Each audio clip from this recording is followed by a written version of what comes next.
Hey everybody, what's going on? This is Gregory Laporte for GamerFitNation.com, and today we're bringing you our review of The Amazing Spider-Man for the PlayStation 3. The game is currently also available on the Nintendo Wii, the Xbox 360, Nintendo DS, and Nintendo 3DS. The first thing I want to talk about in the game is the fact that this is a free roaming Spider-Man. This game also features missions that you can do when after you beat the game, you can go back and replay level select, which is very good for cleaning up collectibles, collecting trophies for all those trophy hunters or achievement hunters out there. But the best part of the game is the city, where you can go out and explore and navigate, and there's so much replay value in that it gives this game so much more to go back to, and it's so much fun too. Meaning you can go back, you can find comic book collectibles, which allow you to get first edition comics, digital comics in the game for you to view. So you can get like Spider-Man 1 versus like the Green Goblin or Rhino or something of that nature. But it's honestly a very good incentive for going back into the game. Now the single player in the game was really great. I mean, I personally liked it a lot. But there was one main issue that I had personally with it, and that's the main fact that there was many Spider-Man villains that they had included in the game, but it didn't feel like those characters had any personality. They didn't talk to you, they just saw you and they wanted to fight you.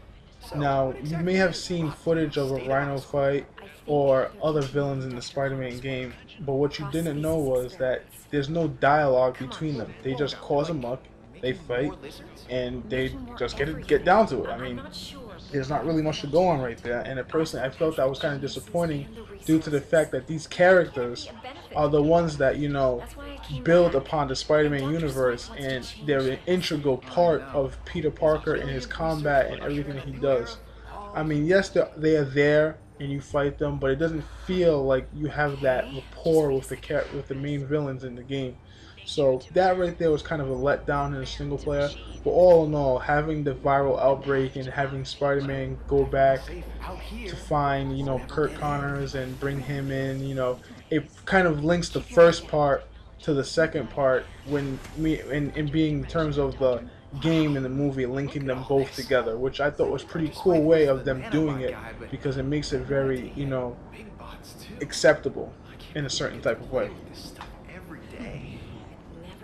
Well, speaking of Rhino, matter of fact, we have a sighting of him right there. As you can see, nothing happens. He just senses Peter Parker, sees him, and wants to fight him. There's no dialogue, no discussion. I just don't like you. I want to fight. Let's get it on. I mean, it doesn't get much better than that.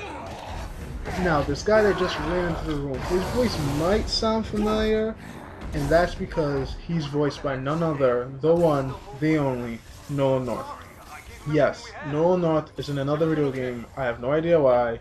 This guy gets entirely too much work, but he's it. He's the main bad guy, as you see before you, Alistair Smythe, which you'll find out when you purchase the game and you have to fight him later on, how much of a, annoying person he is. Since Nolan North just happened to run into the room right now, let's give him a chance to, show off that big, beautiful voice of his. So let's give you guys a chance to give a nice, good listen to what he has to say. Alright, Nolan North, enough of your talking. It's time for me to go back into my zone and my review. Now, the gameplay in Spider-Man. This gameplay, I have to say, it's okay at best, and the only reason why I say that is because there's personally a couple of gripes I had with it. And here's the first problem. The combat and the fluidity of it is good, but I honestly felt at times when I'm fighting enemies, I felt that my punches and my hits weren't hard enough. I mean, Spider-Man is no slouch. He's not some scrawny, skinny guy that's going to slap you around. No, he's actually very, built and in physical form. So if I'm fighting a guy, I want to feel like my hits are really hurting that guy. I don't want it to feel like just some light punches, quick punches, and then when, I get my multiplier up, it gets harder, but it still feels like he's not punching at his full extent. And when you do a signature move, it looks really good, but it kind of takes away from the combat of punching and fighting and countering, which is very reminiscent of Batman, which I give him credit for that, because it seems like a lot of these developers are taking cues from Rocksteady and using that combat system in their game, which really helps them in this regard to Spider-Man. So that was very well done. The second issue I had of the game was with the camera. Now I know people haven't had this issue, maybe it's just me, but personally I felt that Spider-Man moves around so fast and the camera is so close in that when you make a quick move the camera cannot keep up with you. So as you're moving around so quickly and the camera is trying to catch up with you, you get lost and you don't know what's going on, and that leads to like some confusion when running up buildings, making a quick turn down a corridor, to the point where you can't see where you're going and you might fall. You don't really get a lot of cheap deaths, but it's something that's possible to happen that can become a rather annoyance in the game. So if you really feel that that's something that really bothers you, then you might want to take a warning with that in regards with that issue. But other than that, the gameplay and presentation with the close-up camera, even though I just said that it has the issue of sometimes moving quick, all in all, overall it's very good because it gives you that sense of you're a person following Spider-Man. You're working there right with him. You're put in the game to enjoy it and to have that sense of I am Spider-Man. I am the one swiping around, and it's really fun. It gives you the thrill of when you're swiping and building the building and going up to the highest point and using your web rush to get around very quickly around the town. It's something that makes you feel like this game is really fun, and you should, because this is a really fun game. The best part of this game, I have to say, is something that I really enjoyed, and that was the presentation. Down from the cutscenes you see, to the dialogue, to the conversations, to just how everything is just placed overall in the city. It just looks great. The city's scale is so ginormous and so amazingly beautiful all around when you're web slinging that you can't really tell that certain areas have some, discretions that you wouldn't really like, but overall it's a really enjoyable experience. I mean, there's boss battles that just get bigger and better and faster, and you'll see one in a few minutes where you take on a giant robot that comes out of the ground to destroy all the crow species. Spider-Man included, because he's a Spider-Man crow species, but he just hasn't mutated or whatnot. This really is a high-scale battle, and to be honest, this is one of the smaller battles in the game. As you progress through the game, you fight bigger, harder, faster.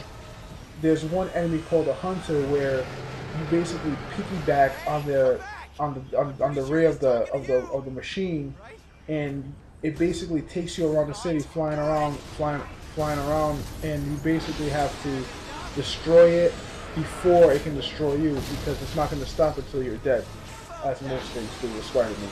But all in all, the boss stats are a highlight in the game, and web slinging from building to building, flying around, web rushing from building to enemies, it's really enjoyable. And with so much content to do in the city with all the side missions, it's something that really has that special feel, and it's really unique because you're going to want to keep coming back to Manhattan to help people and to be that hero that everybody's looking for if you are Spider-Man.